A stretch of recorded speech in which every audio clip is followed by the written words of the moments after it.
माहम और उसका परिवार एक पुराने हवेलीनुमा घर में शिफ्ट हुए। घर खूबसूरत जरूर था, मगर गांव के लोग कहते थे कि उसमें कमरा नंबर 7 कभी न खोलना। शुरुआत के कुछ दिन सब ठीक रहा, मगर फिर रातों को अजीब सी सरगोशियां सुनाई देने लगीं। कभी नींद में कोई नाम लेता, कभी कमरे के कोने से किसी के चलने की आवाज आती।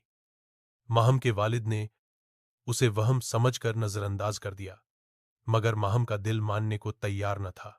एक रात उसने हिम्मत करके उस वर्जित कमरे का दरवाजा खोला। अंदर ठंडी हवा का झोंका आया और अचानक दरवाजा खुद खुद बंद हो गया। अंधेरा छा गया। वह चीखी, लेकिन आवाज बाहर न गई। कमरे के बीचों बीच एक पुरानी कुर्सी रखी थी, जिस पर किसी ने नुकीले नाखूनों से दीवार पर लिख रखा था, हम वापस आ गए हैं। फिर फुसफुसाहटें स्पष्ट आवाजों में बदलने लगीं। हमें निकाला क्यों? हमारा घर था यह। माहम दीवार के करीब गई तो अचानक एक ठंडे हाथ ने उसका बाजू पकड़ लिया। वह जमीन पर गिर पड़ी और बेहोश हो गई। जब सुबह माता पिता ने दरवाजा खोला तो माहम फर्श पर पड़ी थी, लेकिन उसके इर्द गिर्द जमीन पर 4 अलग अलग नाम खून से लिखे हुए थे, और उनमें से एक उसका अपना नाम भी था।